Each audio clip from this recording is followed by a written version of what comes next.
In this episode of Barber America, we're going to answer the question,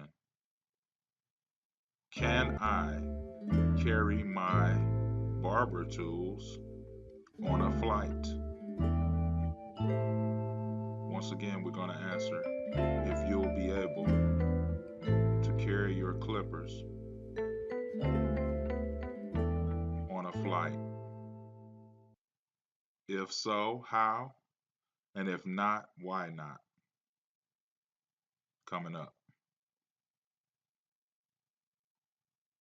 First thing you want to do is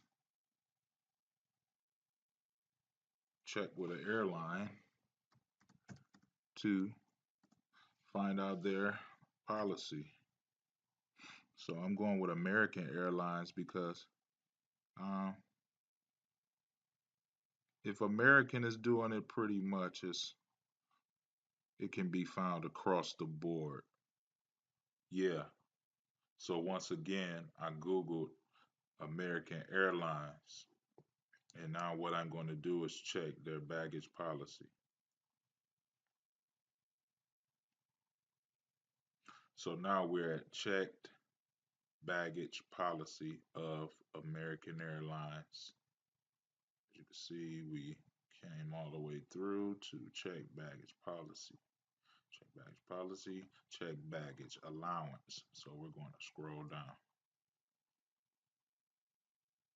How many bags can you take? What will it cost?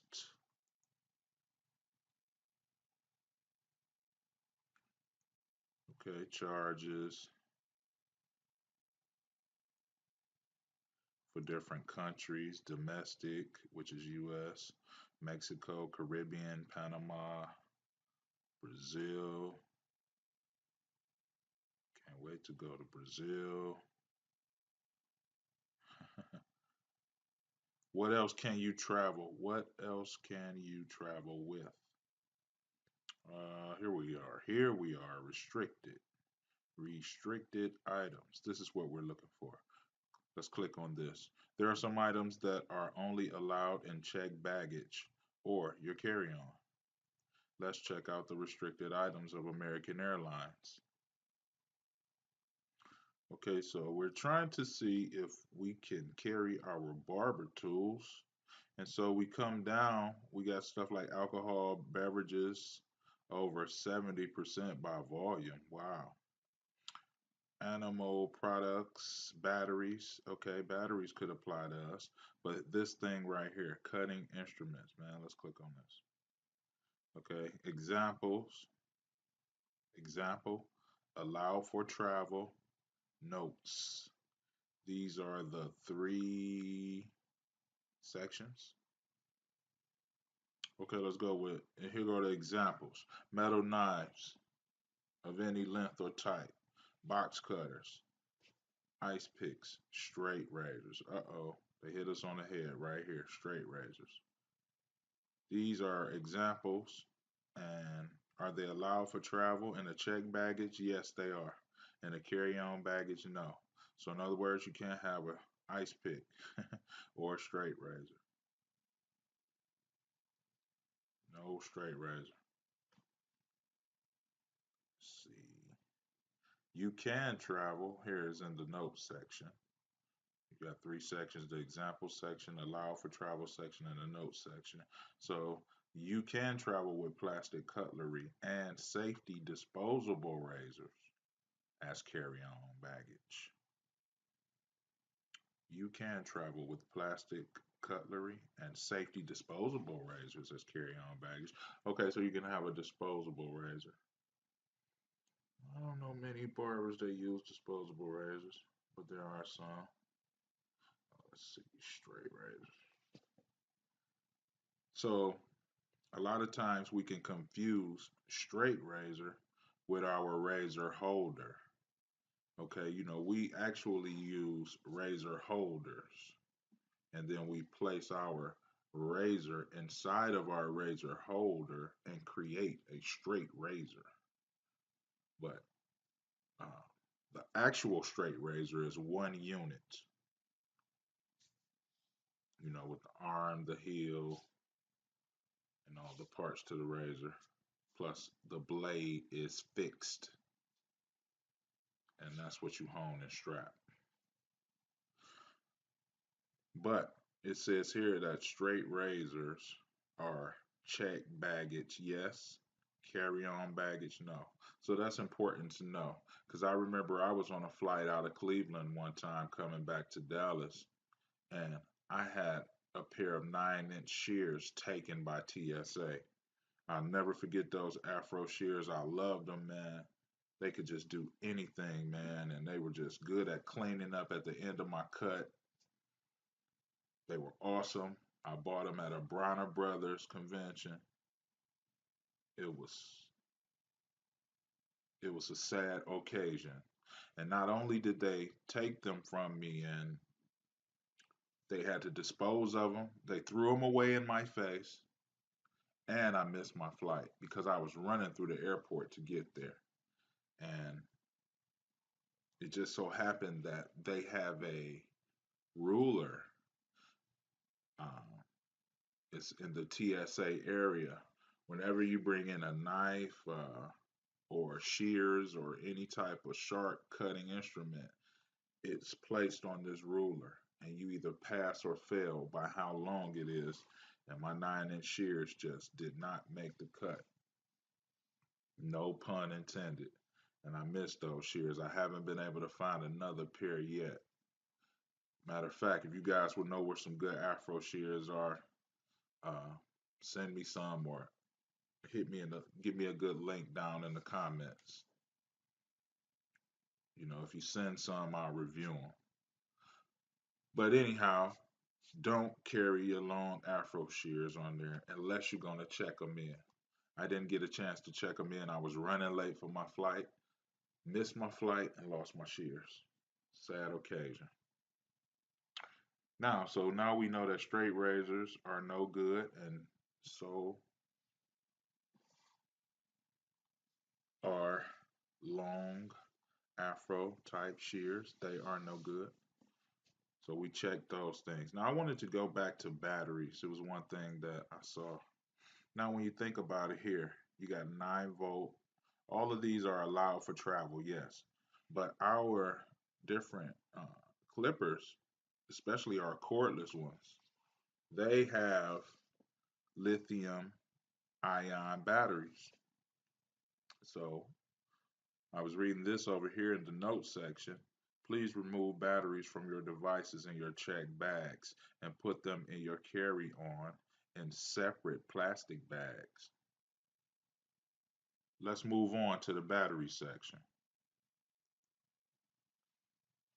Here is a place of interest because our cordless clippers are lithium ion powered. So we see that they are allowed for travel here. Yes, they are allowed for travel. So it says, the notes says, please remove batteries from your devices in your check bags and put them in your carry-on in separate plastic bags. So that's a funny little rule that they may or may not enforce. So it's something to be aware of. Okay, lithium ion battery acceptance by watt hour. Less than 100 watt hours. Unlimited quantity in carry-on baggage. So if it has less than 100 watt hours, unlimited quantity of them can be in your carry-on bag. But your bag is only so big, and you can only put so many things in it because it takes up only so much space that they'll allow you to bring in and store in the cabin anyway. So you won't have more than maybe 2, maybe 3 cordless clippers. So that unlimited quantity is sarcasm. And as far as the watt hours inside of the cordless clippers, like the Walls or the Andis Slimline Pros, we can just go here to Amazon. I already had it pulled up, so we can go ahead and check. I was checking on the Magic Clips. So as we look at the Magic Clips here, we're going to check how many how many watt hours they have. And as we scroll through the product description, Let's see, batteries, lithium ion. They don't talk about watt hours here. But if we go up to the product description, the Magic Clip is the ultimate cordless clipper. It features high precision zero gap. Let's see, taper level, easy fading and blend, and a lithium ion battery for a 90 plus minute run time per charge. So that's 90 minutes. I wouldn't say that's a Let's go back here. I would say that's definitely less than 100 watt hours. We're talking about 90 minutes. That wouldn't even equal 1 hour or 2 hours. So, and this is 100. So, it'll definitely fall here. So, our cordless clippers, at least three, four, five of those can go easily. Let's see. So, that's what I really wanted to check out in batteries. Okay, we checked in cutting instruments. All right. So everything's looking good. So once again, we checked American Airlines, their restricted items, and pretty much, pretty much, you can fly with your clippers. You can bring them as a carry-on. What you want to be conscious and aware of. You don't want to bring any aerosols, any sprays. You don't want to bring any powders. You don't want to carry those things on. When it comes to your cordless clippers, be conscious of your lithium ions battery, your lithium ion batteries in each cordless clipper, and just know that you're under the 100 watt hour limit per tool. And so you'll just have to worry about the size of your bags as far as they're concerned. Um, you want to watch your straight razors. You can't bring those in a carry on, but you can check those. Basically, everything that you can't carry on, you can check in. But if you had to just make a quick run, I would say no straight razor, but you can bring your razor holder. I wouldn't bring razors with me. I would buy razors when I get there. I would try to just hit up a beauty supply or barber supply shop and grab a few razors to go inside of my razor holder. They're much more sanitary also because even though you're traveling, I don't think you're going to be carrying your disinfectant jar. So, but you will have disinfectant, but I don't think you're going to carry a disinfectant jar to really just hang those straight razors in anyway. And if it's that serious, you can always buy those things there and maybe just donate them to a barber school on your way out and do cool things like speak there. But to answer the question is yes, you definitely can fly with your clippers. Um, if you want to learn more on the subject, what you do is just research it the way I did. Just jump in Google and tap in some keywords and you go from there, you know. And with that, I'm out.